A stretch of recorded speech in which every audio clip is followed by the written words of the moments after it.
Yep. I'll open the meeting. We acknowledge the Bungla and the Kaurna people, the traditional owners of the land on which we meet today, and pay our respects to the elders past and present, and extend that respect to other Aboriginal and Torres Strait Islander people who are present today. So welcome everybody. We have a full house. We have no apologies. Laurie, I don't know where you are, so I don't think we can acknowledge the people. I'm on Gadigal land. Okay, we'll just note that. Thank you. And we'll vary the agenda if we're comfortable with that, and we'll move into item 3.5, budget establishment. So, Kathy, I'm going to hand over to you to control this side of it. Thank you, Chair. Just as a bit of a recap, the Audit and Risk Committee and the Council adopted an internal audit review program, of which there are a number of projects over 3 years, over the following 3 years. This first review, this first internal audit that has been undertaken under that program, looked at the budget and budget monitoring processes. It was actually originally scheduled as being the second internal audit to do, with the first internal audit being around strategic planning and annual business planning processes. However, given Council was in the midst of its strategic planning process at the time when this was started, we decided that the budget establishment, monitoring and management project would come through next. I'm going to pause there in terms of that's an overview as to how this has come before the committee today, and perhaps hand over to Kiffin to give any comments that he and Jason have in relation to the conduct of the review itself and also the outcomes, and then to Grant from the perspective of responding in management's comments. Okay, just for everybody, we're starting on page 114. Okay. All right. Thank you. Thanks, Kathy. So, morning, everybody. It's Kiffin Thompson here. So, as Kathy said, we did that risk workshop, worked through with council representatives as far as what was the key risks to the organisation, and from that we then developed the internal audit plan to best address those risks and the priority of order of those. So, it was a series of projects were identified.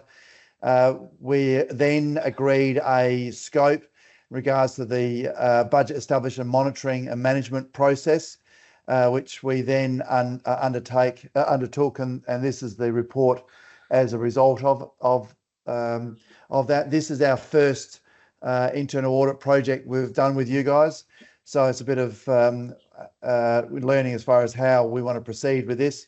So we undertook the project in conjunction with, in consultation with Grant in particularly, and we're going to say it was actually, a pretty good process that you've got in place already.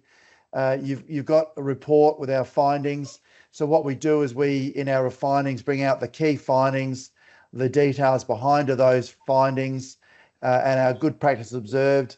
As far as the process, what we do is we develop a draft. We put that back through to Grant and Kathy and others for them to be able to make comments, correct any factual errors or documents we couldn't find that they then were able to find subsequently, that type of thing, to then finalise our report. And then management would then do management comments against those, including what their proposed actions to address our findings and the responsibility and timeframes.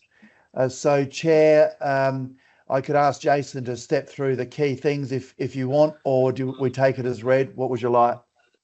Yeah, I think given the background of the people around the table, Kiffin, we'll take it as read.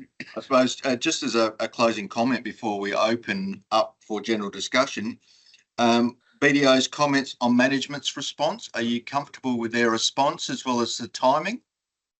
Yes. What we do, so it's a good point. When we receive management's response back, if we're not satisfied that it's actually addressing what the issue is, we would then go back to management or others be able to then ask for it to be expanded or specifically addressed, or understand that there's a gap.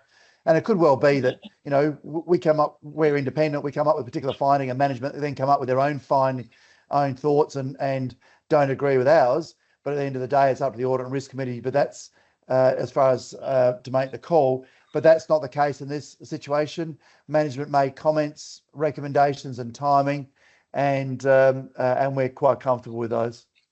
Thank you. Grant, did you want to add anything? No, nothing of too specific. I think, yeah, as we worked through the process, there was nothing in there that we weren't expecting from a commentary sort of point of view.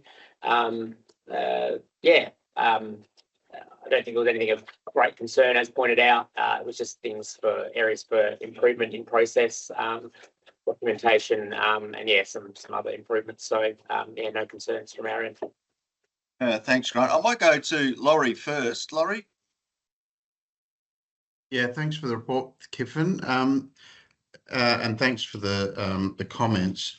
My question was probably just going up a level, and given the context of the organisation, where we know we've got lots of risk around our ability to get sufficient income to meet the sort of projections of what may or may not be going on, and we're operating in a very tight and constrained environment. My question was around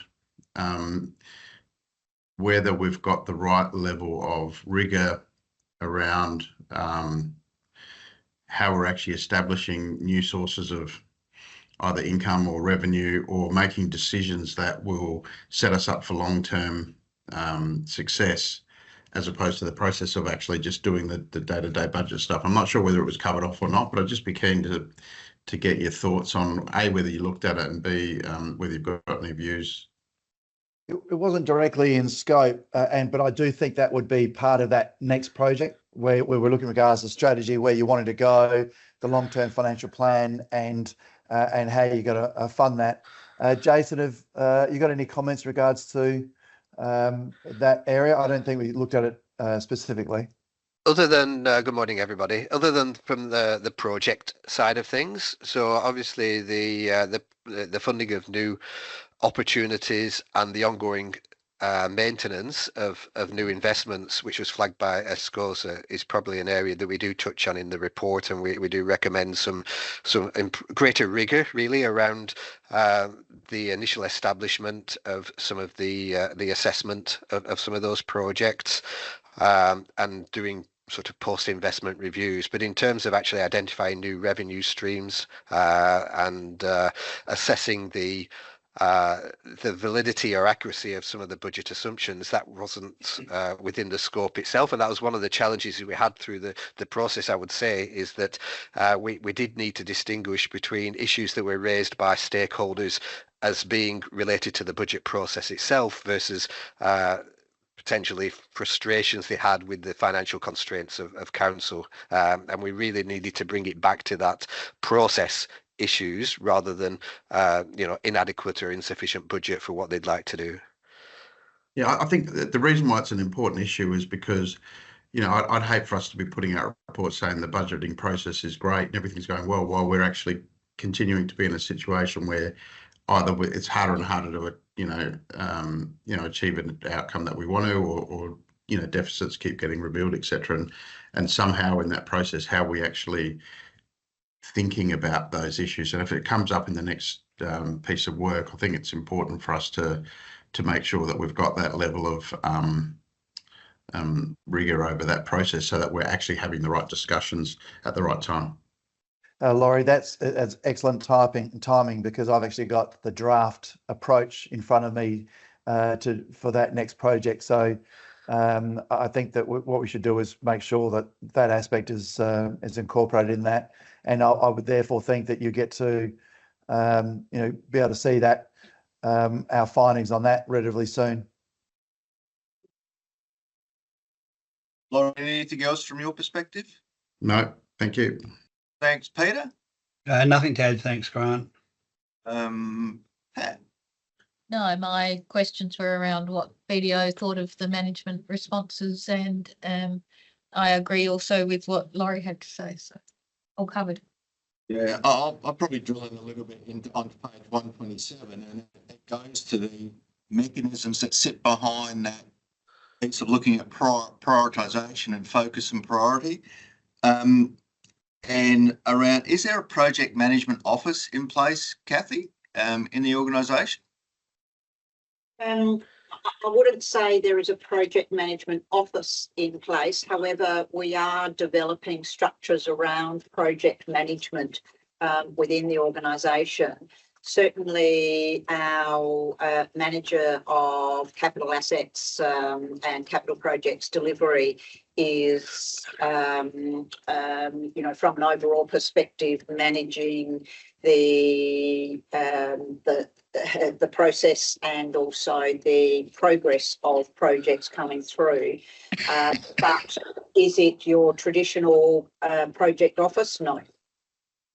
Yeah, and that rolls back up to where where Laurie was coming from. And again, given, as you said, looking at the next phase, I'll be looking at that whole strategic process through to framing, through to focus and priority, and then into the budget side of it, because I see this as part of the gaps around where's that overall architecture and look from an organisation point of view at revenue, cost, and then outcome.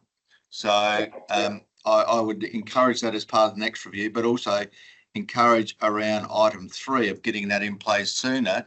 Not the traditional PMO, I don't think you need that, but this is around the decision making of revenue, cost, and project. And the oversight, you'd normally see that through an executive committee or a PMO. So if I can just leave that with you guys as well. All right. A good outcome from the point of view, we got the processes in place, but as Laurie said, it's really that next step up around getting focus on the right outcome. So we do have a recommendation that the audit committee notes the report, including the findings and management's response. Could I have a mover? Thanks, Pat. A seconder. Thanks, Pete. All those in favour? Okay, that is passed. Does this report get to council, or does it just stay with us? No, it does. It will go through to council. So the minutes of this committee meeting will go through to the August council meeting, and a copy of this report will be included. Okay, do we need a recommendation that we note that is to be provided to council, or we're recommending it to council, or it's just noted? Just noted. We don't need anything further unless you want to. It will automatically go through. All good, just looking at process. Okay, thanks, Giffen and Jason, for that. We look forward to the next part of the review. All right, no worries. Look after yourselves. We'll catch you soon. Okay, we're not on till 10 o'clock for 3.2, Kathy, is that correct? That's correct, yes. Okay, we'll go back into the meeting itself. Any declarations of conflict of interest or change of office that anybody would like to talk about? No? Okay, yes. Crime Stoppers, or I don't. Oh, we just note that in the minutes. Well done. Sorry, could you, Pat, could you repeat that, please? Crime Stoppers SA. I've been appointed to the Crime Stoppers SA board. Thank you. What to use? Roaming our streets. We've got committee members, anybody looking for an in-camera session, I please ask that if people are, if they could contact me prior to the meeting. That goes out to committee members as well as executive, and just let the auditors know as well. Nobody's come to me. Is anybody looking for a closed session? Just through the chair, there's probably a couple of updates that we do need to give the audit committee.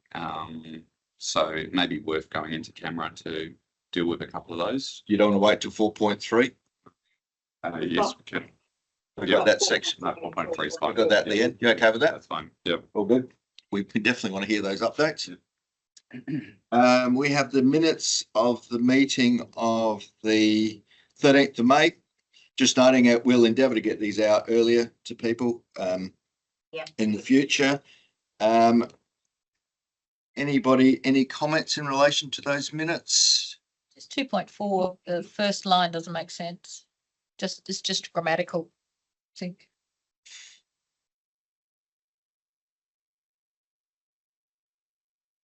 I think discussion was held in the provision within the policy, and it was noted. We just take out the were raised. Yeah. And then they'll be represented. I think that is represented as opposed to represented. Yeah. We'll fix those two grammars at 2.4. Other than that, everybody comfortable? Can I have a mover? Thanks, Laurie. A seconder? Thanks, Pete. All those in favour? Passed. Okay.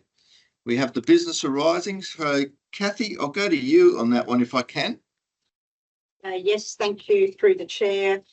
I'll take the businesses arising as being read. A couple of additional things that I would just like to draw the committee's attention to. What is not on the business arising list is the fraud and corruption policy, which was withdrawn from consideration at the last meeting with it to be further updated. Just for the committee's information, that has now been further updated and forwarded through to Pat for review. Pat has provided comments back, but on reviewing it, I have also looked at the public interest disclosure policy that council has, and that policy also requires major updates. So I've decided to bring both of those policies through to at the same time because they form part of the overall ethical framework that council operates within. So that's why that one's not on the agenda at the moment. In the context of the items coming up in the October Audit and Risk Committee meeting, you will note that there are quite a few on there, including the deferral of the business continuity body of work that is still underway. That committee meeting, I think, is going to be reasonably large, particularly also given that there is the end of year financial statements, etc., going on there. So we'll do our best that it's not too big for the committee, and perhaps out of session through the chair, I'll work with ensuring that agenda is not too big. Okay, committee comfortable with that Kathy and I'll just look through, and anything of not a priority we'll move it, given that I think we will be in Whyalla for the next meeting, and there's a workshop with council that night. Yep. So it's going to be a big day. Yes. And we'll just make sure just the key ones are captured on the report. Yep. I would also like to. If it goes a little bit longer than normal, because yeah. And I think that there is potential that the agenda can be a bit more substantial with everybody being in place here in Whyalla. But yeah, we still don't want it to be over the top either. What we will do as well, it was great to get the papers when they were distributed this time. I think they were out on the Tuesday, which was good. Yes. And if paper's going to be late, we might send out these in 2 batches, given if it's a large agenda, to give people time. So something you and I can work on that, Kathy. Yep, sure. That sounds great. Yep. One thing that I would also like to do as in between and out of session is to work with the committee members in terms of the performance assessment methodology for the Audit and Risk Committee. So we've got on the agenda the committee's annual report, and given that the committee has now been in operation for 18 months or so, it would be really good to be able to do a performance assessment of the committee's operations and where the opportunities are for improvement. And so out of session, I would like to circulate a draft performance assessment methodology and tool, get the feedback, and then actually facilitate that process outside of session for a report to come through to the October meeting. Good. And then just my last update is in relation to the business continuity plans. A lot of work has actually been done on updating the business continuity plans, but we haven't yet nailed the schedule of scenario testing. So my apologies that still is on the business arising. That will come through to the October meeting together with the risk framework and risk policy review. And I'm very pleased to report that the undertaking a full review of Council's suite of WHS and HR policies is now 100% complete, and Sue is ecstatic about that. Yeah, that's good. I just know that in past minutes, we noted that they would be presented to this meeting of the committee. Are those procedures coming to, or policies coming to us? I haven't actually intended that. My apologies if I have conveyed that as being what was going to happen. Human resource management and human resource management policies, I wouldn't have thought was part of the ordinary business of the Audit and Risk Committee, certainly not included within the terms of reference. The fact, I guess, that we had a body of work to do around reviewing all of the human resource and WHS policies, because it was raised as part of a governance health check that was undertaken back in 2021, that most of the HR policies were out of date and no longer contemporary. I can assure you that those HR policies have now actually been updated and are now contemporary. But no, I hadn't actually intended on bringing the specific policies to the Audit and Risk Committee. One thing that I will say in relation to that is that the Local Government Act gives the express power to the Chief Executive Officer in terms of human resource management and all of the policies, as opposed to it being within the realms of council or a council committee for review. Sure, but there's risk attached to it. Are you just able to issue to us what the titles of each policy is? Absolutely. Certainly the schedule of policies that we have and how they go towards, you know, ensuring that the proper controls are in place across human resources in the organisation. Yep, we'll do that. Yeah, so it's just the titles, and if then we think there is a need to look at a specific policy, we can do that. If you're okay with that.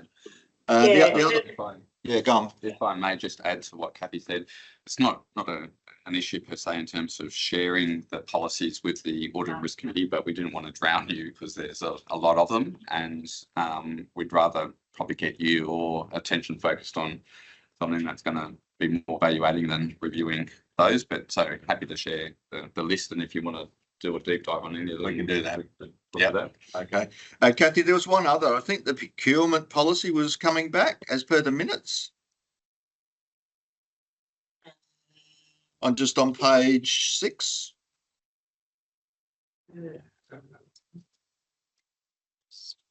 Oh, no, it wasn't going to us. It was going to the external auditors, which you've done.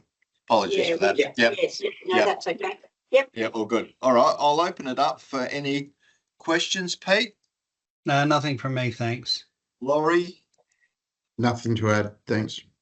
Pat. All good. So that seems to be working well. We just need to start putting our mind to our next work program as well.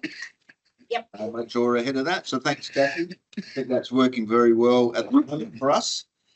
How are we going for time? We've got 4 minutes. I don't think we'll jump into the finance policy. I don't think we can do that one in 4 minutes. So we can just have a general chat for 4 minutes. Or if we do have video online. And we need through the chair, we do need the recommendation in terms of noting the progress of actions in terms of business arising. So okay, so page 14 is that the committee notes the actions to address the items business arising. Can I have a mover? Thanks, Pat. A seconder? Thanks, Laurie. All those in favour? That's passed. Okay. I'll message Greg to see if he can join now. Yeah, well, Laurie's got his hand up. Yes, Laurie. Yeah, if we have got a minute, I'd just be keen to hear maybe from you, Justin. Is there any update or anything specific that's been happening in relation to a couple of the big issues going on in town that may be of interest for the audit committee that we may or may not know, either, you know, with the, you know, the blast furnace and what's happening with that and the community impact, or anything else that's going on? Laurie, can I hold that to 4.3? when it's in confidence. So, you know, we can let management be very open in relation to all those matters. Sure. I think people will want to dive into this one a little bit deeper. Okay. If you're comfortable with that. All right, we're 3 minutes to when we've got video. We're on page 50. When we do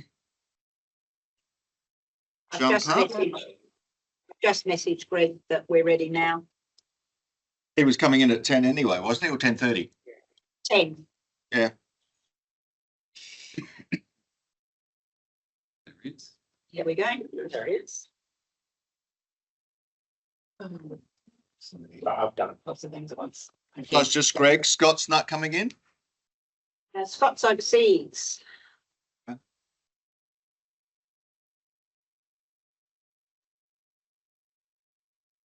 Okay, Greg. Kathy. Good morning, Greg. everyone. Good morning. Kathy, I'm over to you, please.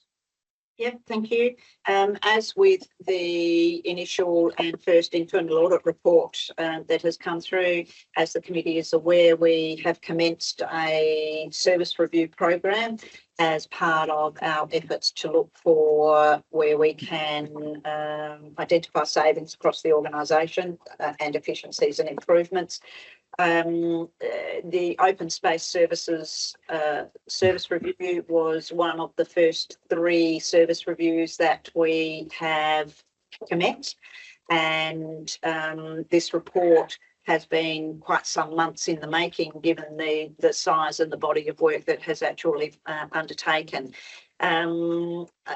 I'll leave it at there in terms of introductory comments and pass over to Greg to provide an overview of the review and recommendations from BDO. We also have in attendance Colin Sharp, who is our manager open space, in terms of management comments in response. So over to you, Greg. Okay, can everyone hear me okay? Well, good, Aaron. Yeah, so the review, there were a couple of visits that we did to Whyalla and spoke to Kathy and Colin and other staff, and the brief and the methodology are set out within the report.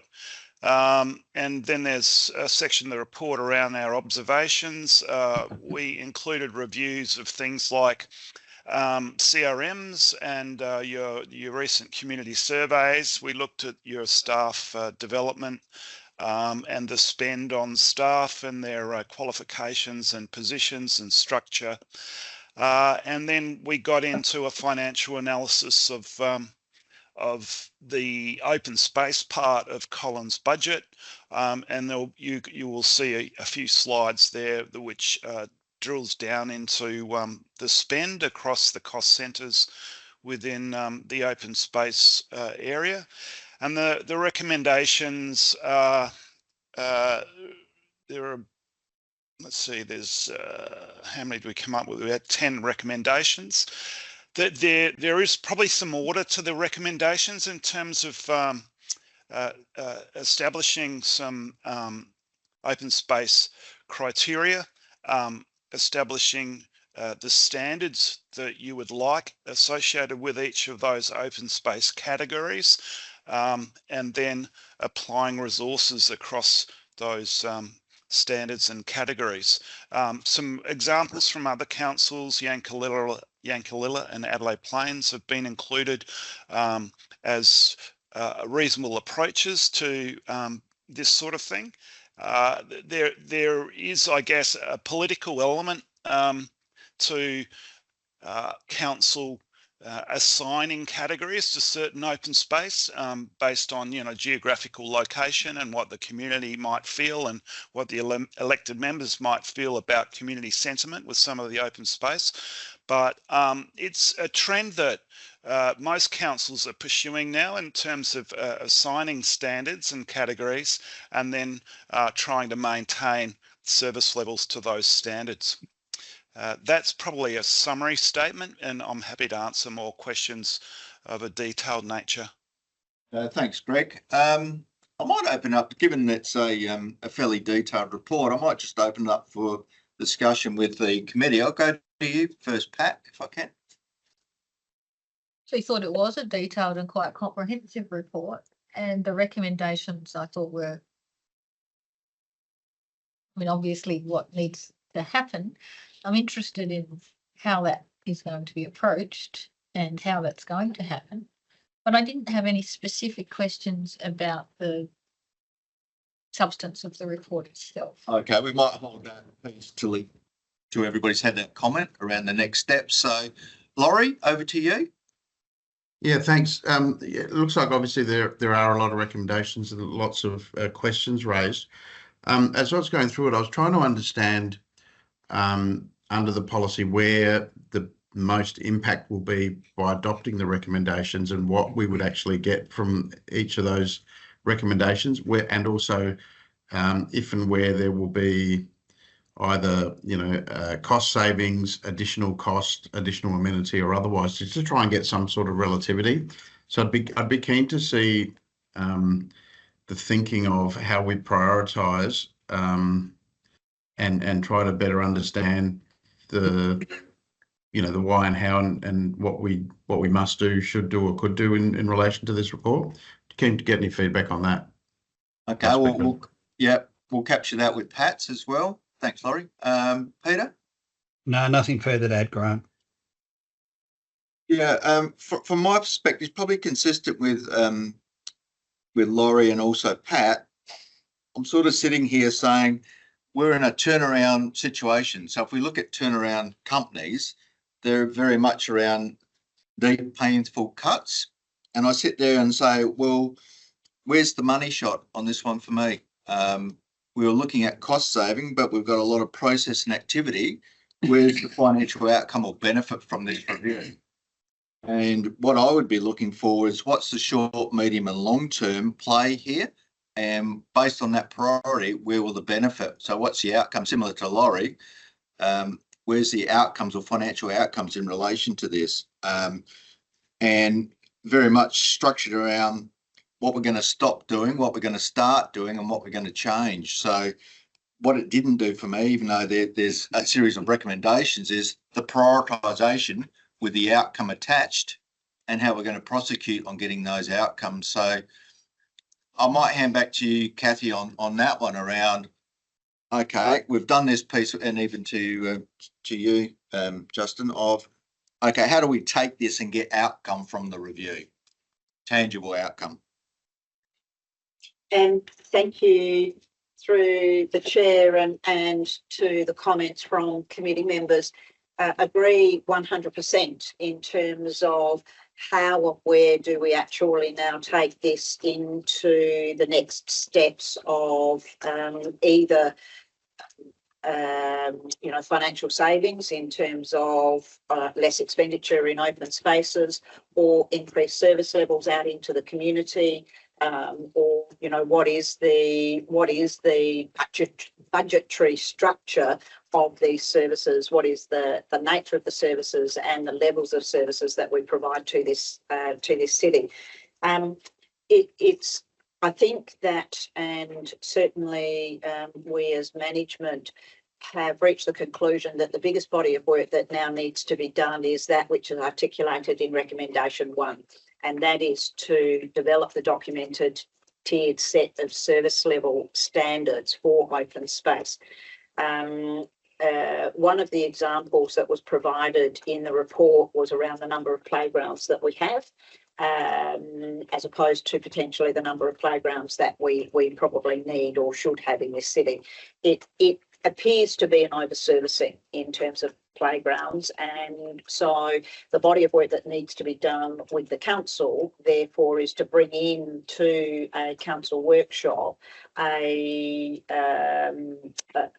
scenario of what is the hierarchy of playgrounds that we need across the city, where are they located, which of the playgrounds that we've currently got are to be the ones that are maintained and retained, and where are those other playgrounds that can be removed. But of course, that is part of the discussion and the service level discussion that needs to be had with council. And so in looking at these recommendations, what are our next steps is for management to take away the examples of service level standards and frameworks that have been provided as a result of this program, to then take into council a series of workshops with a series of recommended service levels for each of the elements of open space. What I will also add there, council, again, just as per another example, verges, and council has raised in the past the potential for there to be an inadequate service level on our verges, and that is the maintenance of our verges in times particularly where there is sunshine and rain, and that the growth on the verges is exponentially increased. How do we actually manage that? Council has actually set aside in previous years additional $100,000 per annum in terms of being able to bring in additional resources to maintain verges. Council again this year has included an additional $100,000 in the annual business plan and budget for the maintenance of verges and trees and litter, etc. What we are doing with that money this time, instead of simply engaging contractors to go around and increase the amount of mowing of the verges, etc., is to look at what is the service level and how are we actually implementing that program of mowing. And if we shift the program of mowing, does that actually help us be more efficient in terms of the mowing of those verges? So we're doing a trial at the moment in that regard, and the outcomes of that trial will come back into council as part of a workshop on the setting of a service level standard for our verges to be applied into the future. Sorry, that was a very long-winded answer, but it's about that. The next body of work is management taking away the examples of service level standards, developing a suite of recommended service level standards for the council to consider and take that through into council in a workshop fashion. Greg, from a BDO point of view, where do you see the biggest opportunity, and what would your top 3 priorities be based on those recommendations? That's a good question. Prior to the meeting, while I was waiting to log on, I was going through the recommendations and trying to work out in my mind how I would implement them. I recently completed 12 years as a general manager with Mount Barker, and for many of those years I had the field services section or department. I think the categorization process, I think it does need to happen. I think, Whyalla has an implicit view of, the foreshore and Ada Ryan, and it being, the jewel in the parklands crown for the city. But I think there are other spaces that might need a higher profile, and other spaces that could be managed differently with less effort. So I think the categorization was one that I would do. But I do take the audit committee members' comments on board, in that management could easily, Kathy and Colin could easily do a prioritization process, looking at risk, the cost to implement, and the gain, financial or otherwise, on all the recommendations, and develop some order of priority of implementation. But certainly 1 and 2, recommendation 2, which kind of go together, I think should be done, and it's a matter of applying resources to that. Kathy's mentioned the playground strategy, and the financial gain may be gathered there quite easily, but then you've got the political risk associated with not servicing certain playgrounds, and even the higher risk of changing playgrounds category from a playground just to purely open space. But I think that's worth looking at as well. And then the other ones would probably follow from those two pieces of work, looking at the land use and the playgrounds and implementing recommendations 1 and 2. That's where I would focus initially. Is there any low-hanging fruit you can see? Because part of this was around the cost reduction side of it. Is there anything that stuck out saying short term, this is something that can be dealt with fairly quickly? Because there seemed to be a lot of process happening around further reviews and identification. Well, as an external consultant coming in and looking at the financial elements, water seemed to be a low-hanging fruit, but I understand from the feedback from staff that's not as a simple process to capture potential savings with water using recycled versus potable water, but that seemed like on the face of it a low-hanging fruit. Other than that, I think there's a level of reaction around verges and medians, and if you look at the report carefully, you can see the contractor expense on verges and medians. Colin and Kathy may be looking at a more structured approach to verges and medians. That to me that seemed like a fairly low-hanging fruit as well. Okay, thank you. Pat, I'll go to you. Has your question been answered?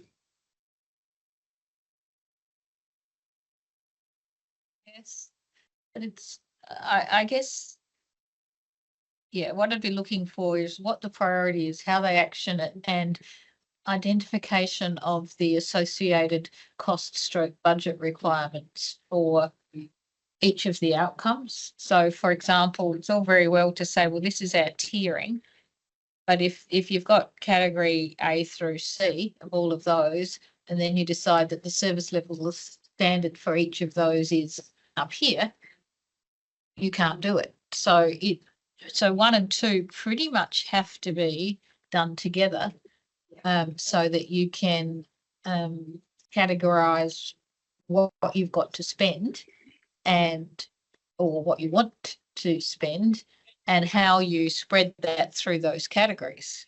And I mean, it seems to me that you need to do 1 and 2 together, and 4 actually should be part of 1 and 2 to a large degree. Yep, and that's basically what Greg said. Yep. So Yeah, and 5 as well. Yeah. Laurie, has your question been answered? Yeah, I'm not sure I'd be comfortable with the report going further forward without actually having that context as to why we're doing it, what we're doing, and what we're getting out of it put in, because I think it's probably the critical outcome that we really want to get out of it. So that would be my only comment to add. Yeah, I'm at that. This needs prioritisation, and what's the size of the prize for each of these components, from a focus and priority, what's short, medium and long term. Else we're just going to go through a review process and have another document. This was very much around where can we reduce cost and get an appropriate focus and priority from a council point of view. So I wouldn't be providing this to the council at this stage until that has been looked at, so we can understand the next steps. Can I just add one thing from an operational manager's perspective? The thing that popped up high on my ratio, which I am tracking, is trees and how much we spend and how much of an impact trees has on my open spaces budget and my resources. Did you want to comment on that, Justin? I think I've got a question as opposed to a comment, but it's ask yourself or ask us. Well, the issue of prioritisation and cost and resource implications is clearly what needs to be the focus now. The question I've got is, do we do that solely as internal management, or do we ask BDO to actually assist in some way in terms of prioritising those recommendations, or sharpen the recommendations, with the focus being where can council make reductions? Because if we're looking at trying to reduce our spend or increase our efficiency, I agree that the recommendation says there's a whole lot of work you can do, but there's no, to your point, there's no prioritisation of that work. Without wanting to make one elephant bigger, with putting the second elephant in the room, that the exact same issues that are listed here we've got with our community buildings as well. And it all comes back to council needing to prioritise what resources and facilities, what facilities do we as a council provide in our city? And unless we can go back to the council with something sharper to get them to make some, potentially hard decisions in terms of service levels and service standards, then I agree we've got another report that's just talks to a lot of work, and it's going to be hard to pull that through to some tangible outcomes in the short term. Yeah, your question on do you need assistance and how you go about assistance, that's a management call. That's your call, Justin. Yeah. And if you think you need help from BDO or whoever to sharpen the focus and priority, you do what you need to do as the leader of the organisation. I don't think it sits with the committee. Yeah, I asked that question in the context of what does the audit committee do with this report? Because two audit committee members have said words to the effect that we don't want this to go to the council at this point in time because more work needs to be done.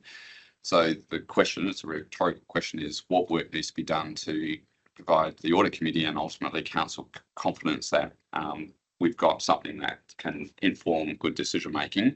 So it's a bit of a rhetorical question. I accept that as a management decision, but equally the audit committee needs to determine what it wants to do with this report at this point in time. And Laurie's flagged that. Yes, Laurie.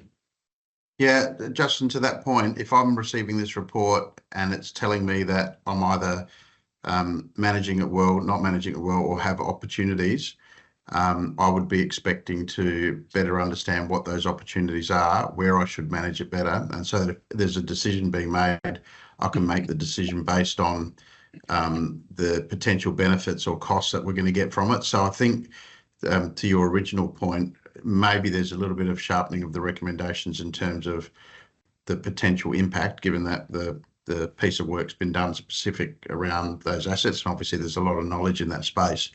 And I think it would help to inform decision making for people looking at the report to understand what the potential upside or downside is to the council for each of those recommendations that have been raised. Yeah, and I'm with Laurie. It's around priority and benefit realisation. So what's the size of the prize here to say, yes, this is the focus and priority. This is what we should be looking at, or this is what we need as the next step in decision making. Peter? Yeah, I'm happy with the approach you and Laurie are suggesting. Kathy, have you got enough? And Justin, have you got enough from us on that? Are you looking for something? No, certainly have enough on that. That's really good feedback. Certainly we will take that away and have another discussion with Greg in the context of the recommendations and sharpening against them around where our priorities need to be and where the benefits can actually be realised. So, yep, we'll take that back for another discussion. What I will say though is that, and Justin's mentioned it as well, is that a lot of this from a prioritisation point of view, it crosses into political decisions as well. And so I accept that to not send it to the council as yet until such time as there is more prioritisation, short, medium, long-term benefits, etc. Through this. We do and will need to have a discussion though with council in terms of where some of that prioritisation sits. Yeah, but you're not at implementation stage yet, so it's not you're making decisions. This is around gathering the information to say here is the opportunity that sits there, and then there'll be trade-offs and decisions around that. So this is not holding back information so you can go up and execute something. This is gathering it so you've got a consistent story to say this is what we've done, this is what we're looking at doing, this is what we're recommending to do. You're asking them to make a decision based on this report without any dollar figures associated with any of the recommendations, and you can't make a proper decision in that situation. No. Accepted. So the question then for the audit committee, is, do you want this report to either lay on the table or be brought back at a later stage with some further? It's got to come back. Yeah, no, it's got to come back, and it's got to come back to me next meeting. To round that out. And as you said, if you need external assistance in doing that, well, that's your call, how you get there. But I think that rounds out this review because it's very much around where's the opportunity and what we're going to do with that outcome. And we need, as an organisation, to have that turnaround mindset of we need to move quickly and cut deeply. And we're not saying we're in implementation phase. This is identification phase. So we can make a recommendation to council. Okay. All right. So we've got I think we note the open space report as a status report and noting those next steps that will come back to the next committee. Pat, are you comfortable with that? Laurie, are you comfortable with that?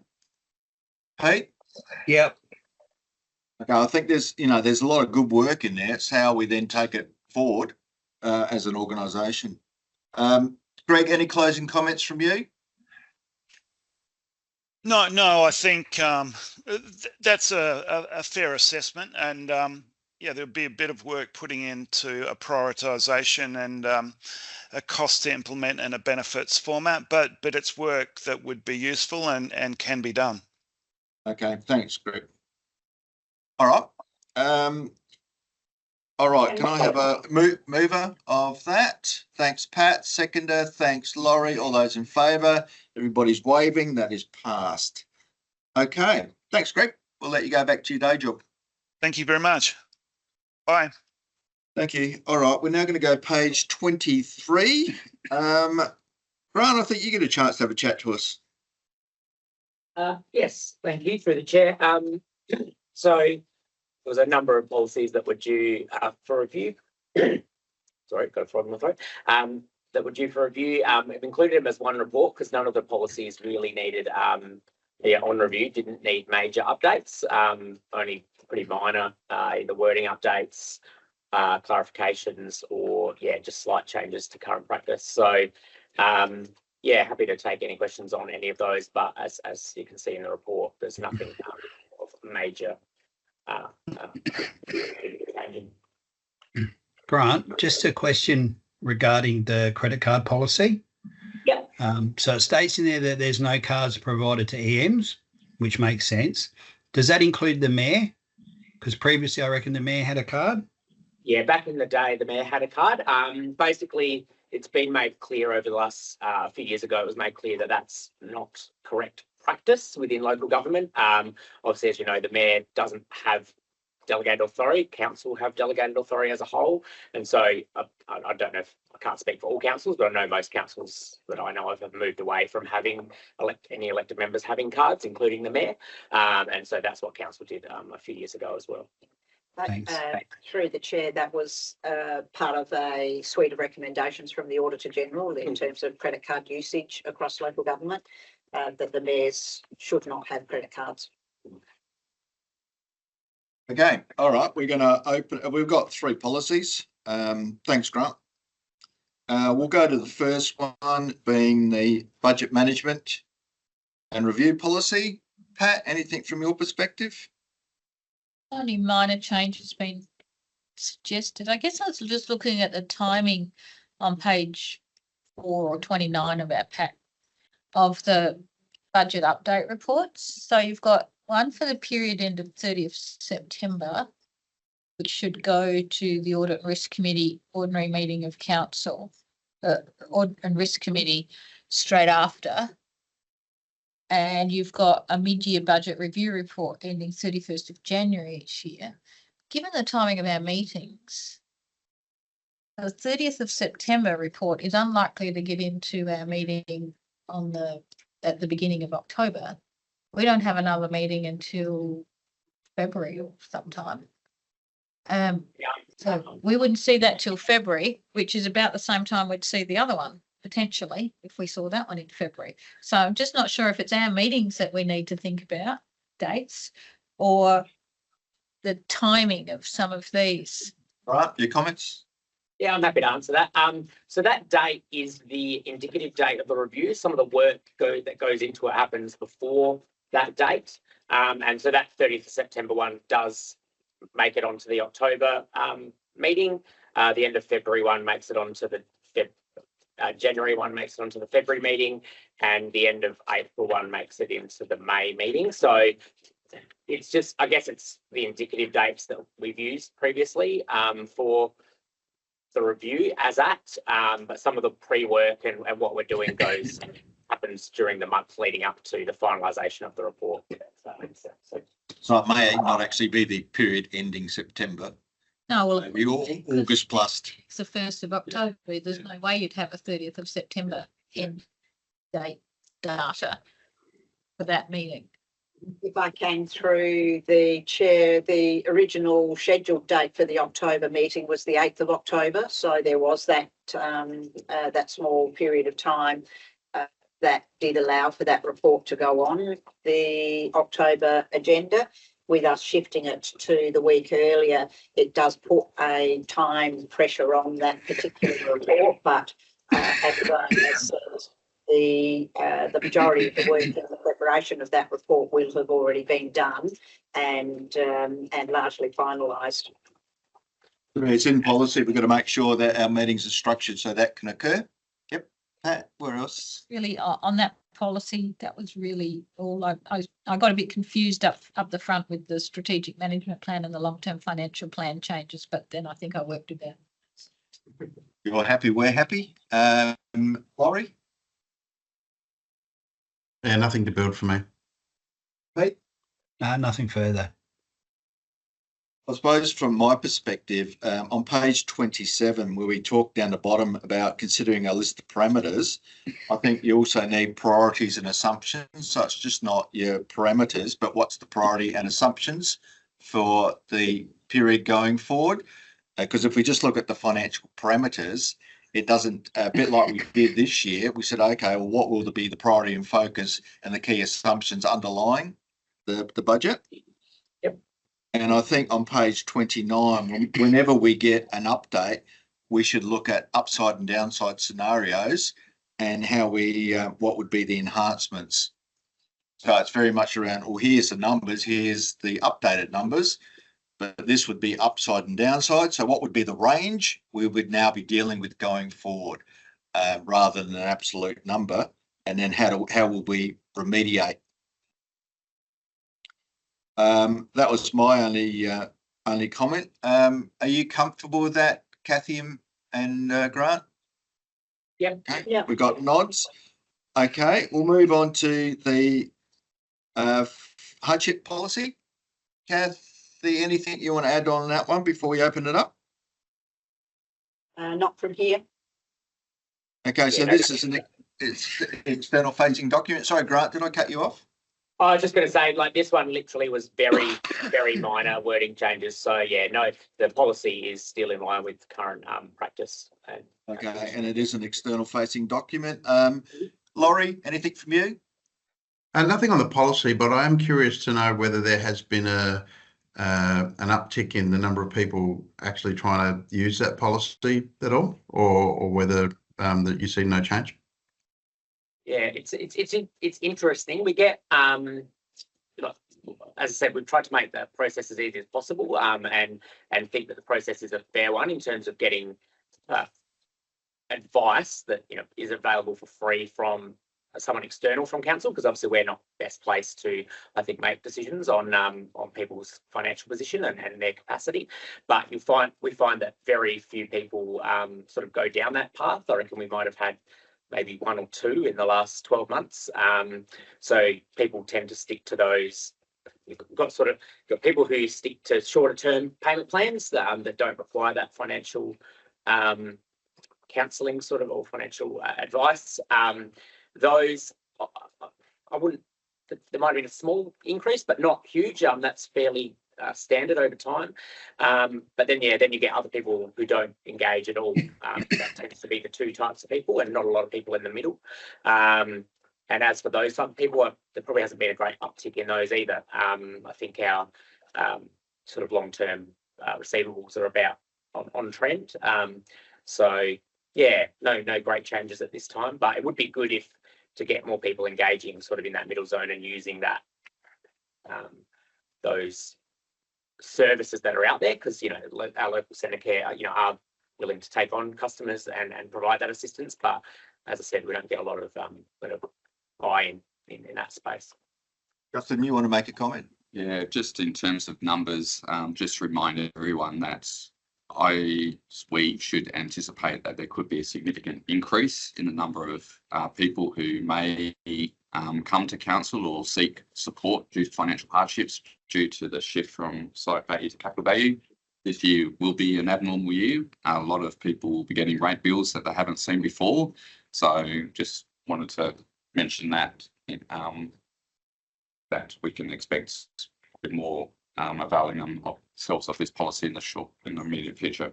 I think it'd be worthwhile just capturing an update on that under 4.3 going forward. So just get a feel for how many have asked for it, the size of it, and the exposure that we've got. Properties under management as well. Yeah. Okay. Pat, did I go to you? No, I just wanted to clarify under the policy statement 5, one of the paragraphs. I mean, basically, you can commence legal recovery. Then, if you incur legal costs, presumably in relation to that recovery, then they could be recoverable.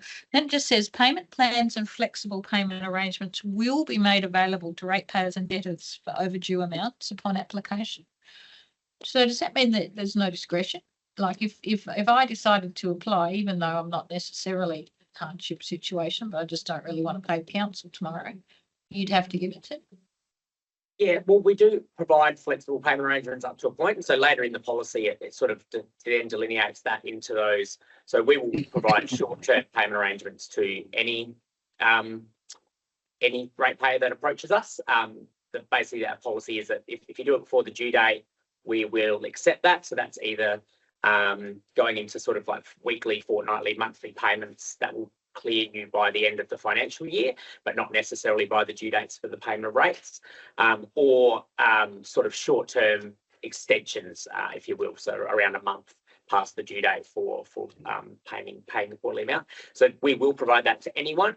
When you're going past that, that's where the policy then says that needs to be done via the sort of financial hardship processes, using financial counsellors and that sort of thing. I think Pat's comment was more around, is it a will or a may?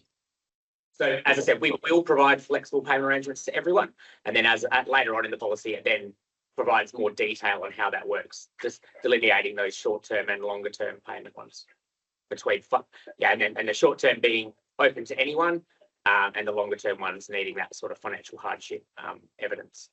Do you have ongoing abusers of the system, knowing they can get extended credit?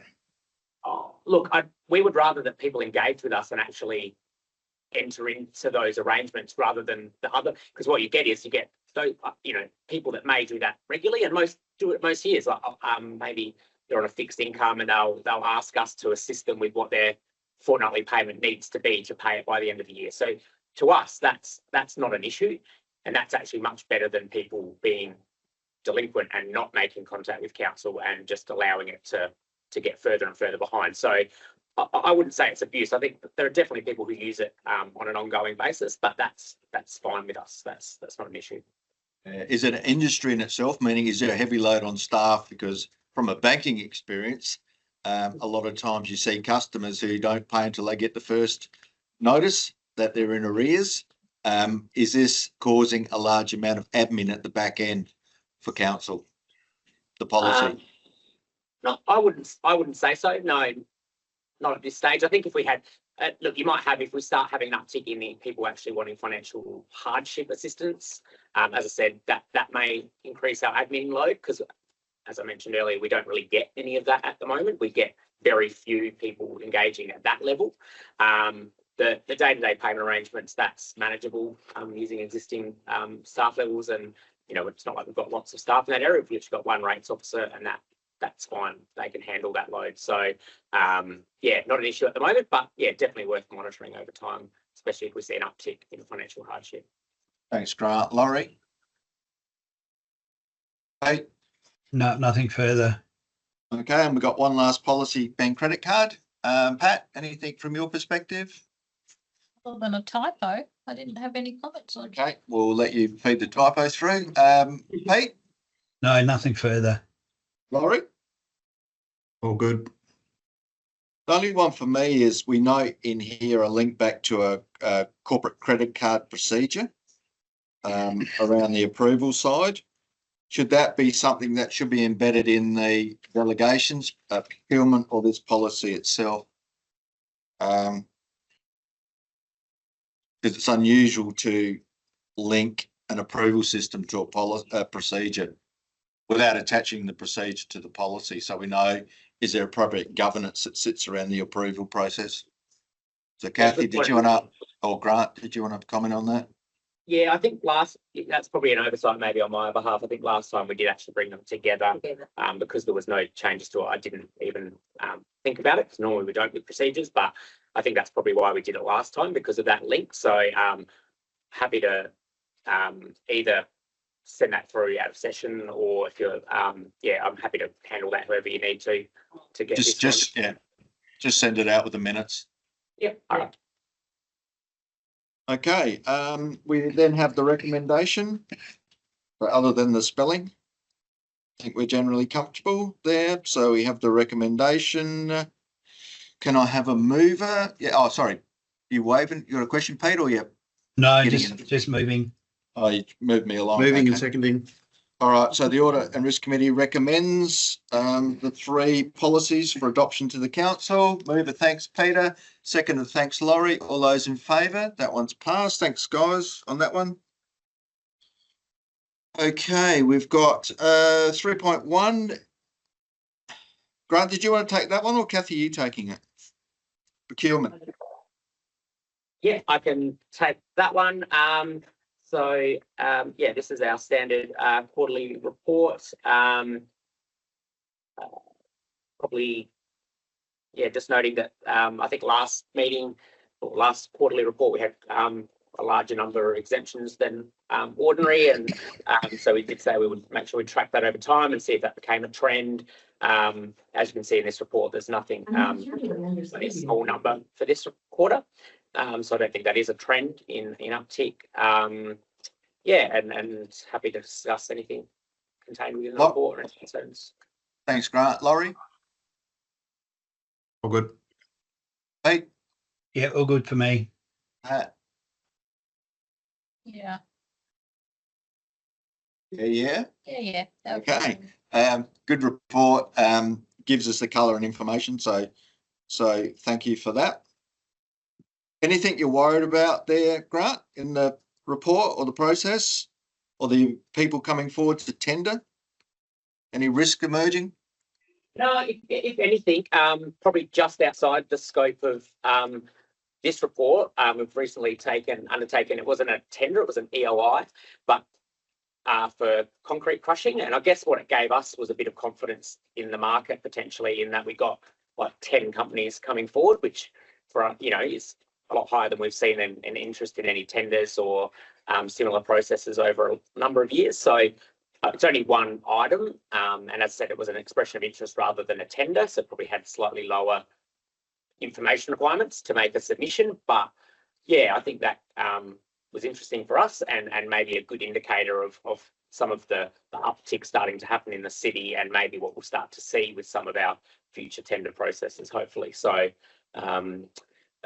other than that, we haven't, as you can see, we haven't undertaken a huge number of tenders. The 2 tenders that were on there didn't get huge numbers of responses, but they were quite, so like marinas are quite a specialist area, that marine work, and believe it or not, crossings are actually quite specialised as well. So the fact that we only got a small number there is probably not surprising.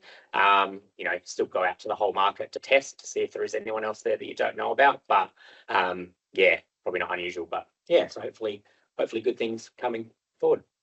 Thank you, Justin.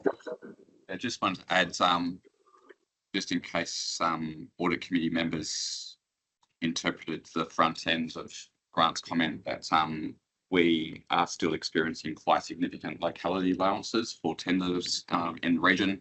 typically around 30%.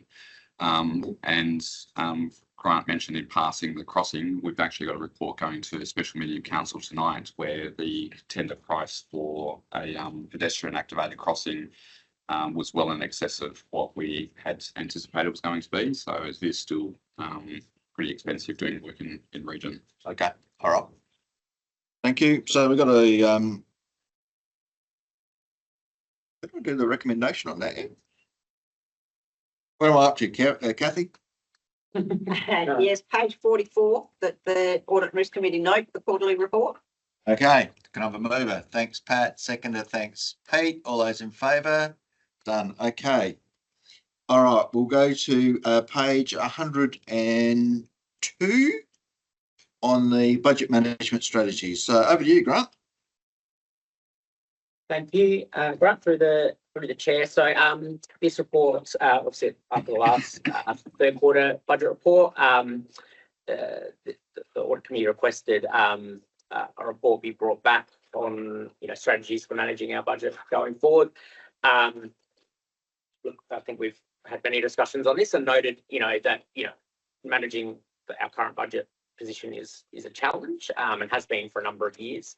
I think in this report we've tried to show that even this year we've tried to build a bit more capacity into the budget because our budget has lacked capacity over the last few years, which does make it very challenging managing a budget of the type of councils. I think the higher level context is like the nature of local government and the vast array of services that we provide make managing a budget in local government challenging at the best of times. There are many unknowns. 12 months is a really long time. We don't go probably 2 to 3 weeks without finding things that we didn't know about previously and have to deal with and move forward with. So managing a budget over 12 months is challenging, and it's much more challenging when you have almost zero capacity in there. So noted in the report, I think, is that we've already tried to build in a bit more capacity into our budget in the current year in terms of, even lowering our vacant position allowance, which was quite restrictive last year, not fully committing our capital budget and allowing the council to sort of have some discretion there around maybe things that come up or dealing with potentially increases in budget when we go out to the market. And then what the next stage is talking about some, potential areas that we still know are quite challenging from a budget perspective, and that what we see is that as some of the positives start to happen over the next few months, hopefully, and definitely over the next 6 to 12 months, we know that for instance, the land sale is close to being finalised. Hopefully, there's some other land sales that are happening around now as well, around our industrial estate. There's potential that our financial assistance grants will continue to increase based on just where they've been trending the last couple of years, and but we won't know that for another month or two. But so just sort of outlining how we will manage any positives going forward in terms of both potentially adding a bit more capacity into council budget to continue doing the things we're already doing and allowing us to deal with those unknowns that pop up, but then also dealing with our financial position and finding the balance between, I think, those two things. Obviously, the last bit is, we know the airport continues to be a challenge. I'm sure in the confidential part of the report, probably have a bit of a conversation around some other emerging stuff happening at the airport at the moment, which adds to that challenge, but may also add to some of the solutions as well in the long term. So yeah, happy to. Sorry, that's a long discussion of what's in there, but yeah, happy to discuss anything that's been included there. And yeah, any thoughts or questions? Thanks, Grant. Laurie? Just a couple of observations. For me, we all have challenges, and we'll all have challenges in budgets and what we're going to do and whatever. So to me, that's not the key story here. The key thing that we need to be doing is making sure we understand the the sensitivity of each of those things and can maybe better align some of the potential decisions based on either the ups and or downs of the possibilities. So for me, I'd certainly be keen to see almost the bridge that we have like an underlying budget position and the bridge that we've got to sort of get to our ideal position, and the sort of risk factors or the probability of getting each of them there, and then somehow trying to draw a link between some of the council strategic projects to those things to try and get everyone aligned on the fact that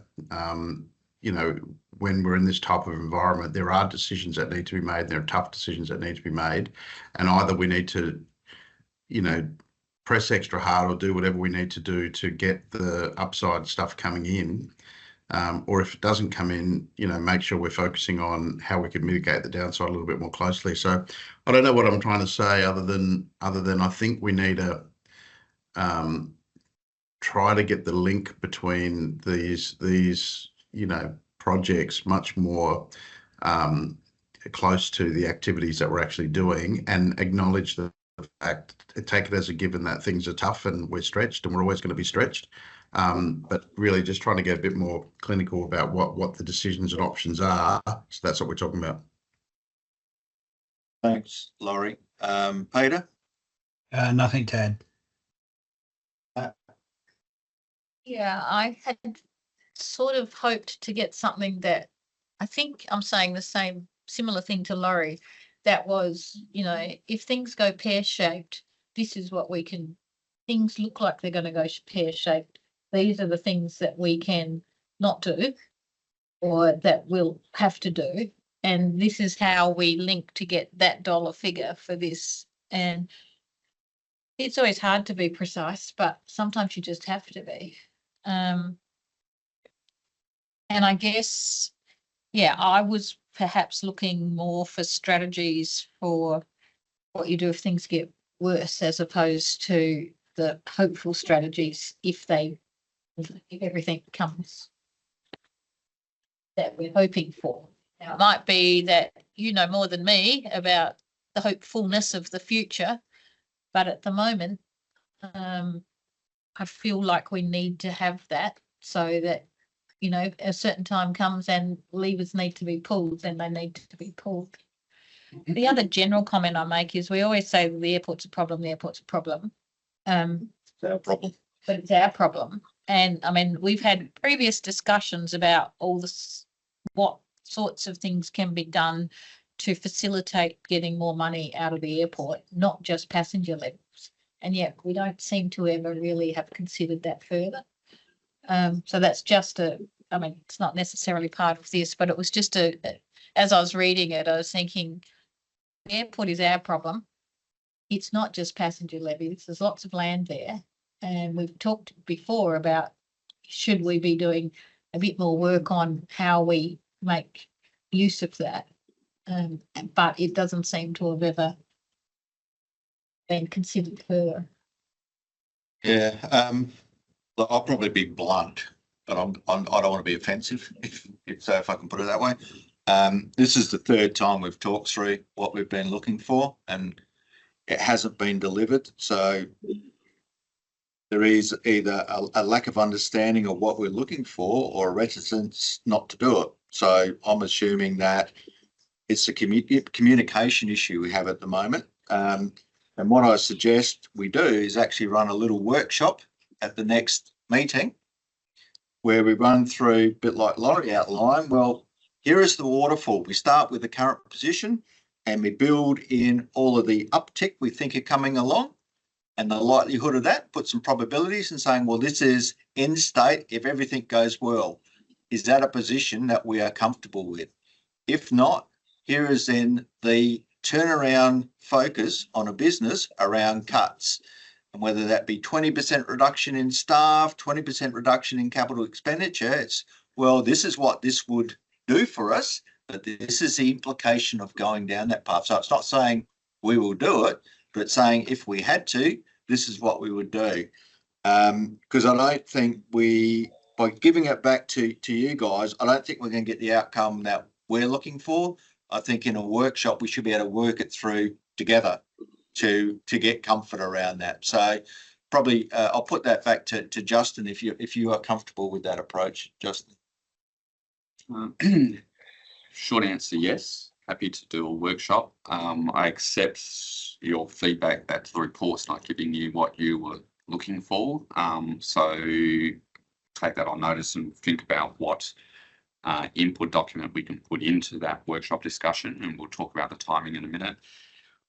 Just with that, I'm happy for offline discussion on to help with that, frame that, if that helps. Yeah, I think we could certainly put together a document that talked about all of the issues and opportunities, and what's the sensitivity analysis, and what's the plan B if those things don't happen, which sounds like is more what you're looking for. So happy to provide some input into that workshop, and the timing of when we meet. Yeah, the committee is very much on board with the organisation, and we're not challenging what you are doing and where your focus and priority is. And we understand that there's a lot of focus that's gone into the preparation of the budget as well. We're not questioning endeavour. What we're trying to get a feel for is, will we get to the end goal with all the upside? And if we're not, what are we doing about it, thinking about it now, rather than thinking about it when we get there? And when we've seen volatility in past performance in previous years, it's always been on the downside, not on the upside. So it's just getting a feel for, if we had to make that turnaround decision as an organisation, where would it be going forward? So again, it's not a pushback on management. We're not happy with what you're doing. It's that next level we think needs to be considered. Happy with that. Kathy? Yep, no, very happy with that. I think that certainly we can pull together some initial information in relation to what are the various strategies that can be deployed to either take advantage of opportunities that come through, but also to, if an opportunity or if if an event occurs that we need to actually revisit the strategy and stop something, what are those things that we can stop? We can certainly do that. I'm wondering whether or not the October meeting, I mean, the Audit and Risk Committee is here all day.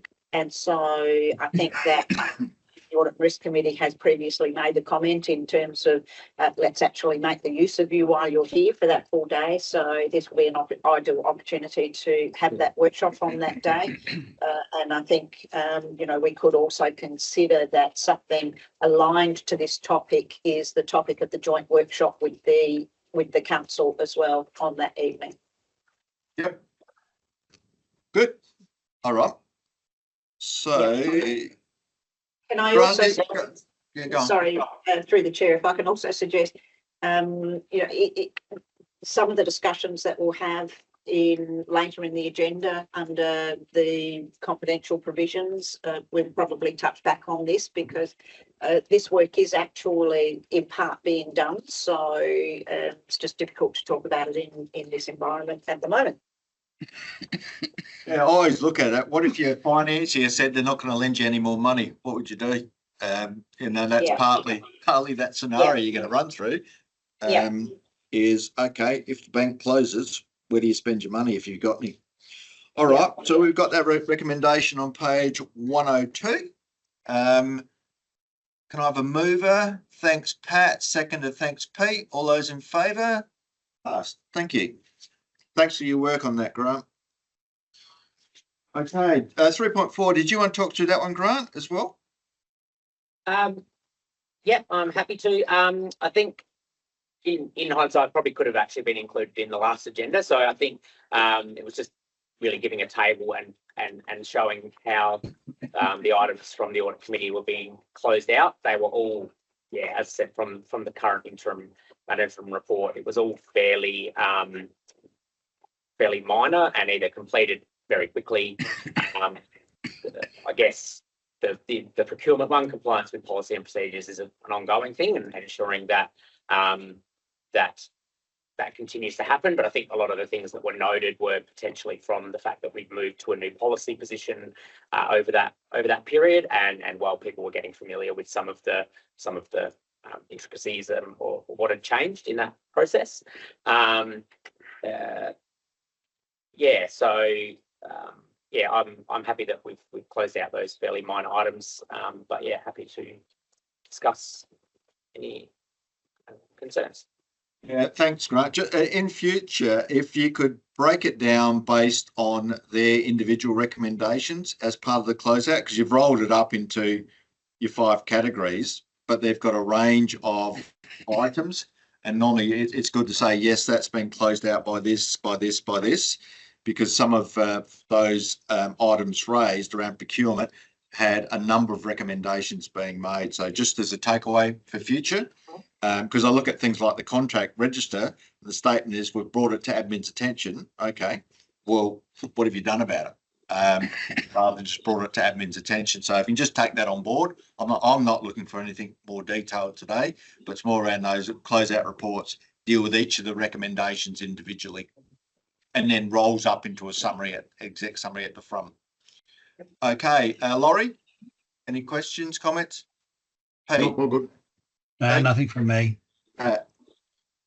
okay, I'm all good as well. Thank you for that. We have the recommendation that the audit committee notes the interim audit closeout report. All those mover, Pat, seconder, Pete, all those in favour, passed. Okay, we're now going to have a pay the meter break. So we will have a 10-minute break. What do I do here, Kathy? Get a mover and a seconder to adjourn the meeting for 10 minutes. Mover and a seconder. Thanks, Pat. Thanks, Laurie. All those in favour. I will see you at 11:10. Thank you, guys.